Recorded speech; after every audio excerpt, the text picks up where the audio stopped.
Halo, selamat datang di channel saya. Semoga saya dapat membantu Anda dalam tugas keperawatan Anda.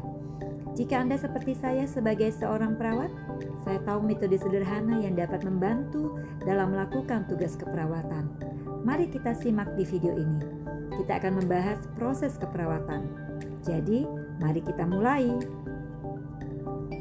Proses keperawatan terdiri dari 5 komponen, yaitu pengkajian, diagnosis, perencanaan, pelaksanaan, serta evaluasi, atau juga dikenal dalam istilah A, D, P, I, E, yaitu assessment, diagnosis, planning, implementation, evaluation.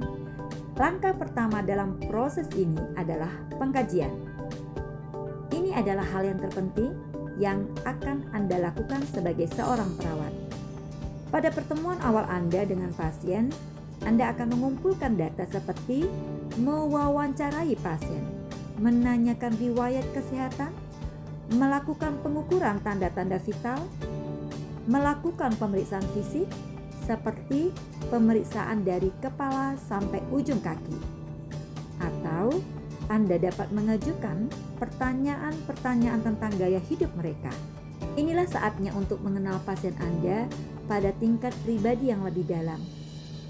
Sambil mengumpulkan data pengkajian pasien, Anda juga harus menggunakan keterampilan bagaimana berpikir kritis. Ini penting untuk membantu menegakkan diagnosis, misalnya penilaian perawat selama pasien dirawat di rumah sakit. Pasien menolak makan atau ketidakmampuan pasien untuk bangun dari tempat tidur. Kemudian data yang sudah kita dapatkan akan dikelompokkan. Untuk selanjutnya kita akan menetapkan diagnosis. Berdasarkan data yang sudah didapatkan, diagnosa keperawatan bukanlah diagnosa medis.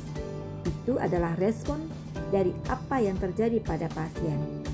Ataupun diagnosisnya tidak hanya mencerminkan bila pasien mengalami kesakitan, tapi rasa sakit itu telah menyebabkan masalah lain seperti kecemasan, gizi buruk, atau berpotensi menimbulkan komplikasi.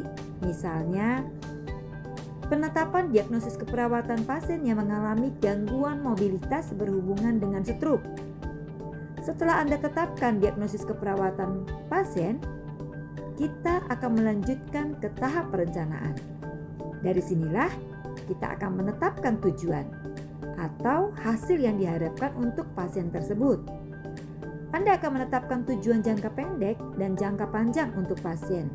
Misalnya, pasien dibantu dalam mobilisasi berpindah dari tempat tidur ke kursi, minimal akan kita lakukan sebanyak 3 kali sehari. Kemudian, langkah selanjutnya, Anda akan memulai implementasi. Anda akan melakukan tindakan kepada pasien sesuai dengan yang sudah direncanakan dalam langkah proses keperawatan ini. Perawatan yang mereka berikan akan didasarkan pada pengkajian, pengumpulan data, penetapan diagnosis, perencanaan, dan pelaksanaan. Terakhir, saatnya untuk mengevaluasi terhadap tindakan yang kita sudah berikan kepada pasien selama proses evaluasi. Anda ingin memastikan dan menilai kembali kondisi pasien? Ingat, segalanya bisa berubah kapan saja. Anda ingin mengajukan pertanyaan, apakah tujuan mereka tercapai? Apa yang mungkin perlu diubah? Sebaiknya Anda menetapkan tujuan baru. Ketika Anda bertanya pada diri sendiri, pertanyaan-pertanyaan ini akan membantu lebih baik dalam memberikan langkah-langkah proses keperawatan selanjutnya. Jika Anda menyukai video ini, pastikan kalian suka komen.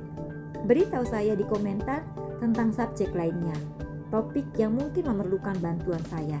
Terima kasih telah menonton. Sampai jumpa kembali.